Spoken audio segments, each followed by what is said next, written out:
देख लिया, चोरी, डकैती, दंगा फसाद, लूटमार, ये सब कुछ खुलेआम हो रहा है। टूरिज्म पूरा ठप हो चुका है। लोग बड़े बड़े महल और रेगिस्तान देखना चाहते हैं, लेकिन अखबारों और टीवी चैनल पर ये सब देखकर कोई भी टूरिस्ट हमारे राज्य में नहीं आना चाहता। आखिर कब तक इस तरह हाथ पर हाथ धरे बैठे रहोगे?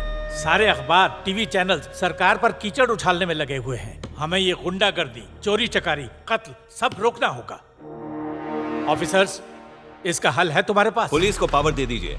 अगर एनकाउंटर करने लगे तो सारे क्रिमिनल्स खत्म हो जाएंगे, फिर उनके चेले चपाटे भी डर के शांत हो जाएंगे। नहीं होंगे, बल्कि जुर्म और बढ़ेंगे। छोटे से छोटे मुजरिम को भी कुछ पुलिस ऑफिसर्स कुछ नहीं करते, और उसकी वजह लालच। पहले उसे खत्म करना होगा। मंत्री जी, हर इंसान में लालच होता ही है। ऑफिसर, इससे कुछ नहीं होगा। क्राइम रेट कैसे कम होगा ये तुम बताओ। खेती बाड़ी से। इससे कैसे संभव है? खेती बाड़ी से जुर्म का क्या कनेक्शन है? बिल्कुल है। खेती बाड़ी करने से लोगों के पास पैसे आते हैं। पैसे होंगे तो लोग पढ़ाई लिखाई पर ध्यान देंगे। पढ़े लिखे लोगों से एक जानकार समाज बनता है, और एक शरीफ समाज ही देश बदल सकता है। सही कहा, लेकिन यहाँ के लोग खेती बाड़ी में माहिर नहीं हैं। उन्हें सिखाएंगे। कैसे सिखाओगे? उत्तर प्रदेश में जहाँ गंगा और यमुना जैसी महानदियां बहती हैं, वहाँ किसान अपनी खेती को भगवान से भी ज्यादा पूजते हैं। वो किसान यहाँ के लोगों को जरूर सिखाएंगे।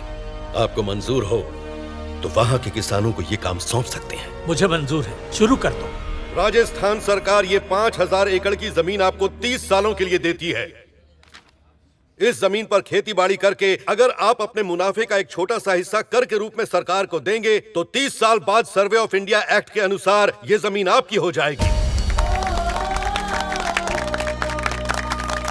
राजस्थान सरकार स्पेशल कैटेगरी कोटा के तहत आपको सारे जरूरी उपकरण उपलब्ध करवाएगी।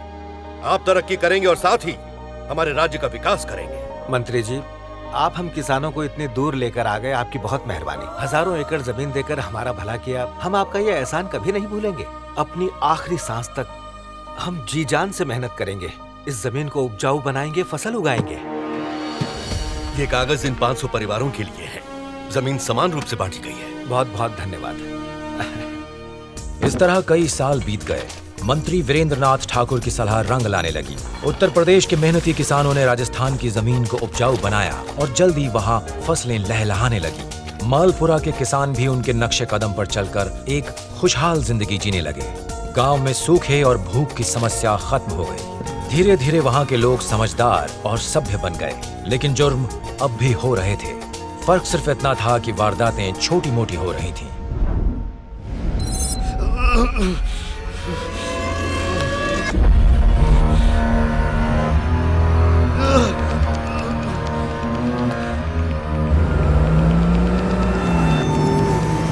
ये प्रोजेक्ट के लिए राइट लोकेशन है ना? Yes ma'am. Yes yes yes. Rajasthan government को परमिशन के लिए लेटर लिखो। Okay okay. हाँ, एक और बात, ये जमीन जिन किसानों की है उन्हें बुलवा लो। मैं उन्हें एडवांस पेमेंट दूंगी। Okay ma'am. रोड के बीच में खड़ा है।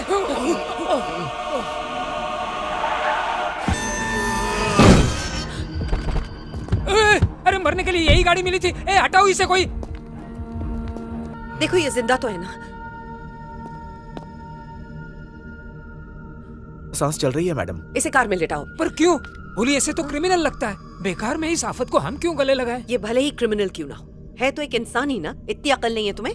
सुनो, यहाँ नजदीक में सबसे अच्छा हॉस्पिटल कौन सा है? जल्दी से सर्च करो। Okay madam. इसे जल्दी से गाड़ी में लेटाओ। ए, आ जाओ।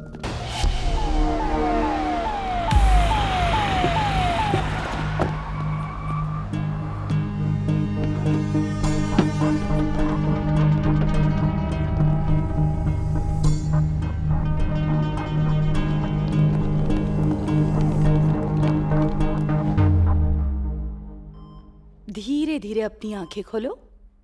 धीरे। हाँ, बहुत अच्छे। आराम से। तुम बिल्कुल ठीक हो। कोई प्रॉब्लम नहीं है। तुमने मुझसे पैसे तो हार्ट अटैक के लिए। देखो, घबराओ मत, तुम बस आराम करो। पता चलते ही मैं तुरंत आ गई।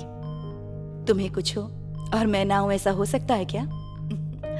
तुम्हारे लंग्स में थोड़ा सा पानी भर गया था, इसीलिए तुम्हें सांस लेने में दिक्कत हो रही थी। तो ऑक्सीजन लगाकर तुम्हें यहाँ आईसीयू में रखा है। 1 हफ्ते में तुम बिल्कुल ठीक हो जाओगी। ऊपर क्या? ऊपर वाला पंखा चालू करो।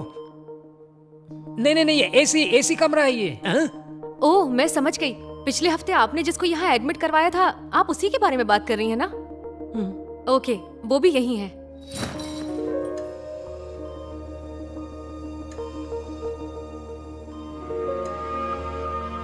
इनके शरीर पर कई जगह चाकुओं से वार हुआ है और सर पर भी किसी भारी चीज से वार किया गया था। इतनी चोटों के बावजूद भी ये जिंदा है, वाकई ये ताज्जुब की बात है। जब तक ये कोमा से बाहर नहीं आते, डॉक्टर्स भी इनकी कंडीशन के बारे में कुछ नहीं कह सकते।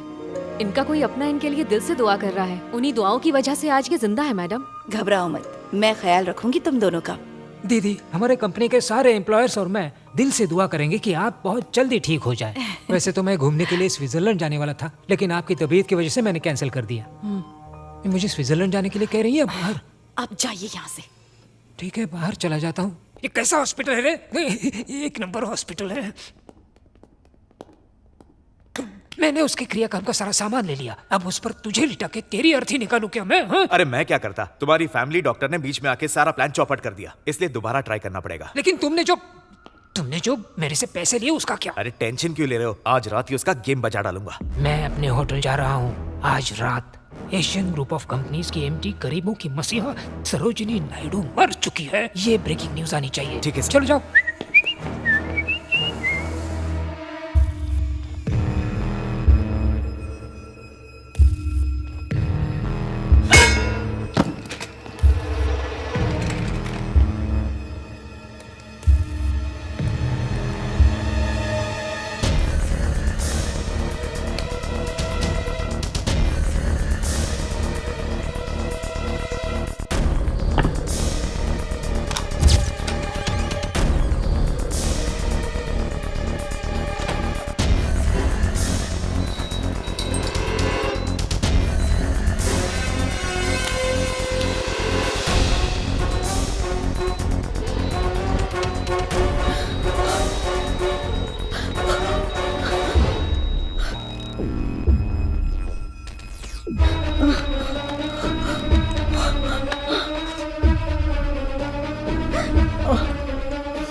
ये क्या कह रही है आप उसे गोद लेकर अपनी जायदाद का वारिस बनाना चाहती हैं? बिल्कुल। अगर आप ऐसे किसी अनजान को अपना वारिस बनाएंगे तो हमारी कंपनी के 8000 एम्प्लॉयज रास्ते पर आ जाएंगे। वो अनजान है, पर तुम तो हमारे अपने हो ना। तुमने कंपनी के लिए क्या कर लिया?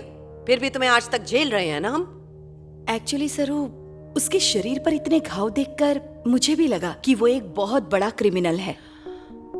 मुझे ऐसा नहीं लगता। जिस इंसान ने किसी की जिंदगी बचाई हो वो बुरा कैसे हो सकता है? बिल्कुल। उस दिन उसने मेरी जिंदगी बचाने के लिए अपनी जिंदगी दांव पर लगा दी। ऐसा तो कोई अपना ही करता है ना। मानती हूँ हम दोनों के बीच कोई रिश्ता नहीं है, हम एक दूसरे के लिए अनजान हैं। पति और बेटे को एक्सीडेंट में खोने के बाद मैं पूरी तरह से अकेली हो गई। उसके बाद आज तक मुझे कोई अपना सा नहीं लगा था। इसलिए मैंने फैसला किया है कि मैं उसे अपना वारिस बनाऊंगी और वो मेरा बिजनेस संभालेगा। यही वजह है कि मैं उसे गोद ले रही हूँ। ठीक है, चलो मान लेते हैं कि वो एक अच्छा इंसान है, लेकिन एक बार पुलिस से वेरीफाई करते हैं, उसके बारे में कुछ जान लेते हैं, उसके बाद फैसला करते हैं। उस पर जानलेवा हमला हुआ है, उसका अतीत कुरेद कर निकालना क्या वो बर्दाश्त करेगा? तो इसलिए कोई इंक्वायरी नहीं। विद्या, तुम खर्चे की बिल्कुल चिंता मत करो, उसे ठीक करने की जिम्मेदारी अब तुम्हारी है। वैसे अब उसकी कंडीशन कैसी है? वो रिकवर कर रहा है, पर उसके सिर पर बहुत ही गहरी चोट लगी है और हेमरेज की वजह से ब्लड क्लॉट हुआ है। इसीलिए वो पूरी तरह से अपनी याददाश्त खो चुका है और वापस आने के चांसेस भी बहुत कम है। ये तो अच्छी बात है। उसके खतरनाक अतीत से ज्यादा जरूरी है उसका सुनहरा भविष्य, जिसमें वो मेरी कंपनी संभालेगा। और तुम ध्यान से सुनो, अगर तुमने या तुम्हारे किसी चमचे ने या ऑफिस के किसी स्टाफ ने गलती से भी उसे उसके अतीत के बारे में याद दिलाने की कोशिश की, तो मुझसे बुरा कोई नहीं होगा।